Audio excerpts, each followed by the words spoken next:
want to talk to Allison, who's calling in from Canada. Allison, what's going on? Hi. So great to talk to you both again. How are you doing?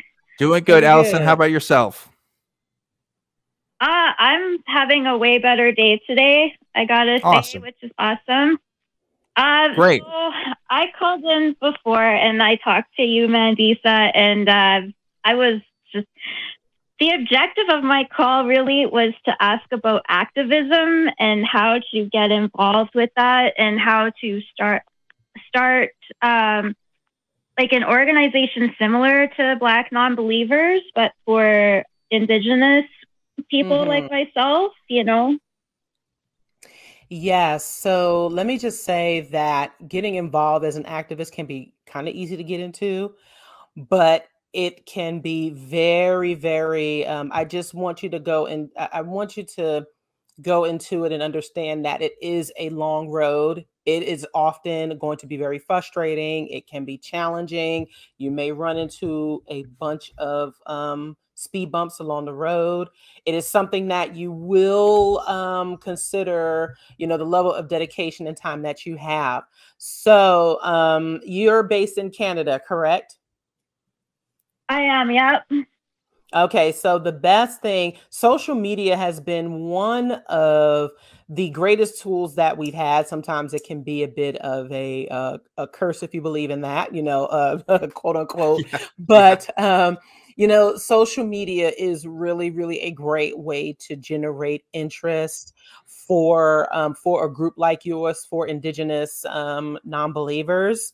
I'm pretty sure that there are probably some out there. You want to figure out what your scope and your mission is going to be, whether you want it to be local to your area, whether you want it to be international or national or international.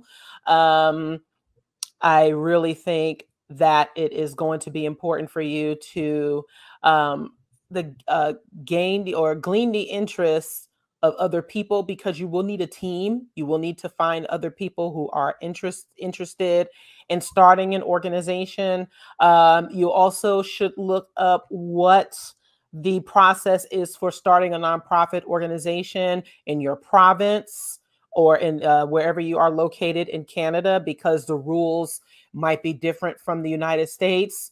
You do have to incorporate locally within your state of like Black Non-Believers is headquartered in the state of Georgia, but we are on file. We are a nationally recognized organization with the IRS, the Internal Revenue Service, as well, and the ACA is as well. So you would have to find out what that process is like, what it would take for you to start raising funds, what your mission is going to be. And it doesn't have to always be something like people think of activism as solely protesting or like feeding the homeless or providing educational tools. But activism can be very community-based. If you are providing support for other like-minded individuals, that can be established as an organization. So you'll have to find out what that process is like to be officially established as an organization. But if you just want to start a group, you can do that on Facebook. There are other there are other social media outlets now that you can just get like just a discussion group started to gain the interest of more members.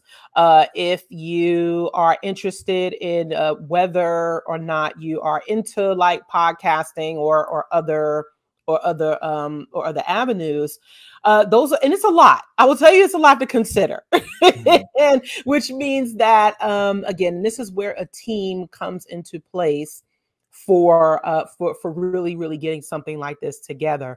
You know, certainly these things we don't just wake up one moment, decide we want to start an organization and then just pop it. It just takes off from there. It really does take a lot of planning, strategizing, what name you want your organization to be, exactly, again, who you're trying to reach, what are the long-term goals, and also the other organizations that you can connect with to help you. If you aren't already connected with a local secular organization, I highly recommend that you do. I know sometimes the predominantly white organizations, and this is going to be uncomfortable for some people to hear, sometimes they can be a bit challenging to be a part of because, you know, issues regarding people of color may not be something that they necessarily care about. But when it comes to maintaining groups and establishing organizations, there are some things that you can learn from them as being a part of their groups.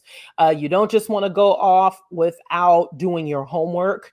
Those groups can be very useful logistically, and if they are, you know, even if they do care about issues beyond just, you know, state church separation and the atheist identity, then they might be helpful to you there as well. So I definitely recommend connecting with your local secular organization, some of your national organizations, your international organizations as well. Kind of, you know, just doing some research there, but also again researching the guidelines and the protocols for your, you know, for your area. Yes, and I'm going to go ahead and cut the call off here because we are rapidly approaching our out of time limit here for today. But Allison, thanks so much for calling in, and Mandisa, thank you for that great advice